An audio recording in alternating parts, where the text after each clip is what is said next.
of South-South cooperation. We meet just a few weeks after the New Delhi G20 summit, a summit which took place on the theme of One Earth, One Family, One Future. Now, it was a challenging summit. It was actually a challenging presidency.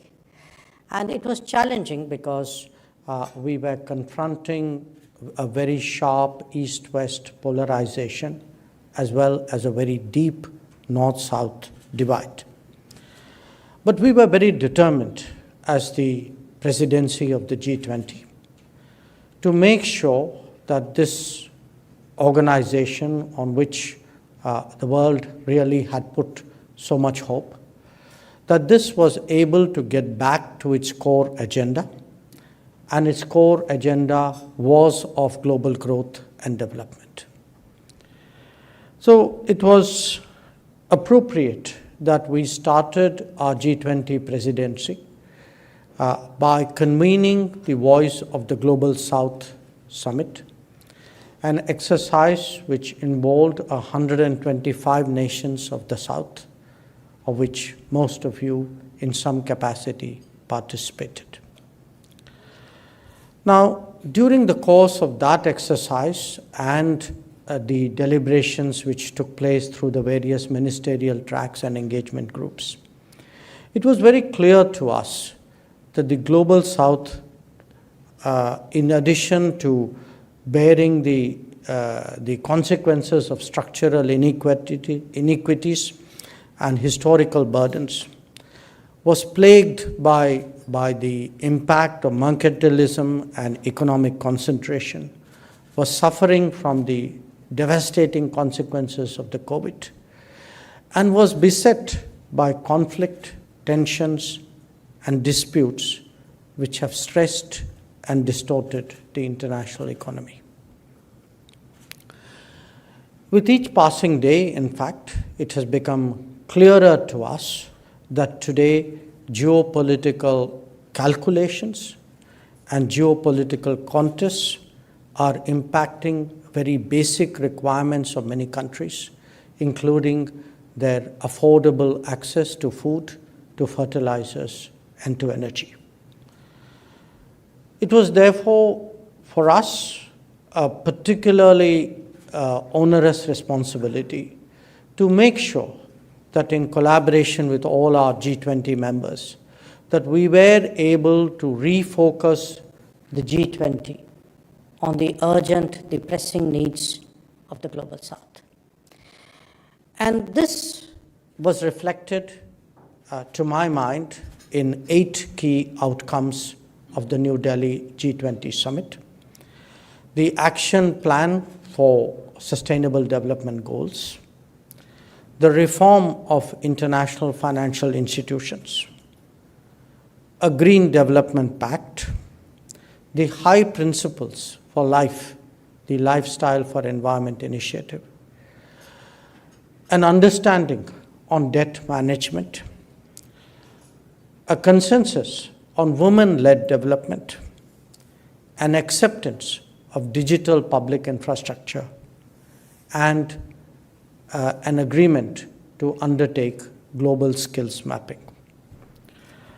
We do believe that the New Delhi summit of the G20 has in many ways laid the foundation for the international community really to look at its development prospects, hopefully with greater optimism, certainly in our expectation with more resources, and that the decade ahead would allow us really to overcome the challenges that we have all experienced over the last few years. So let me conclude, therefore, once again, by emphasizing to you that while we are, of course, the G20 president till the end of this year, both before the G20 presidency and certainly after it, we will remain very much a partner, a contributor, a collaborator, in our own way, perhaps an inspiration to others on how to address developmental challenges. Our experiences and our achievements we place before you in a spirit really of sharing. We know that there may be aspects of it which you may find useful. As Ambassador Kamboj mentioned, that we are today active in almost 80 countries around the world. And what I can say is that when it has come to South-South cooperation, we have endeavored to walk the talk. My remarks on this subject would, of course, not be complete without my underlining what I believe was one of the really important outcomes of the G20, which was the membership of the African Union. And certainly it is our hope that that message would resonate not just in the G20, but beyond as well. So thank you once again for being here today, and I hope that you will all have a very productive evening.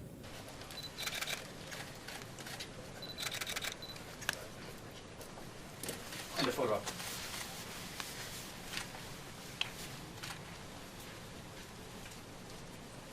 Okay, that's it.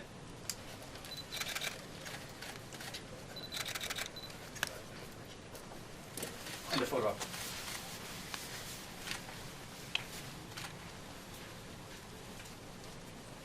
Okay, that's it.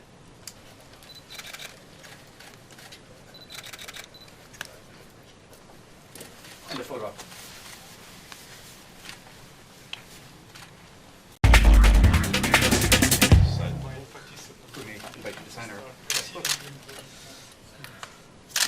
Just signature, yes.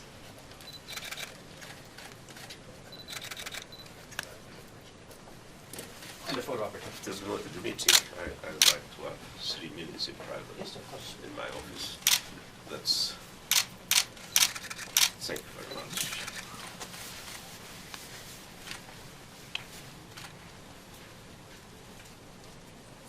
Okay, that's it.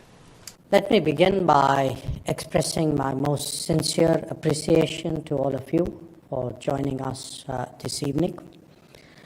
Your presence means a lot to us. It also expresses the sentiments that you feel for India and underlines the importance of South-South cooperation. We meet just a few weeks after the New Delhi G20 summit, a summit which took place on the theme of One Earth, One Family, One Future. Now, it was a challenging summit. It was actually a challenging presidency. And it was challenging because we were confronting a very sharp east-west polarization, as well as a very deep north-south divide. But we were very determined